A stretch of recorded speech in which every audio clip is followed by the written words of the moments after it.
ফেনী জেলায় বর্তমানে বন্যা একটু মারাত্মক সমস্যা হিসেবে দেখা দিয়েছে। একটানা ভারী বৃষ্টিপাত ও উজান থেকে নেমে আসা পানির কারণে জেলার বিভিন্ন অঞ্চল পানিতে ডুবে গেছে।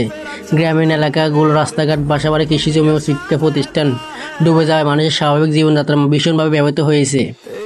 বিশেষ করে শান্তিধারা, মহিপাল, ফাজিলপুর, পরশুরাম ও ফুলগাজী উপজেলার বিভিন্ন গ্রামে পানি প্রবেশ করেছে।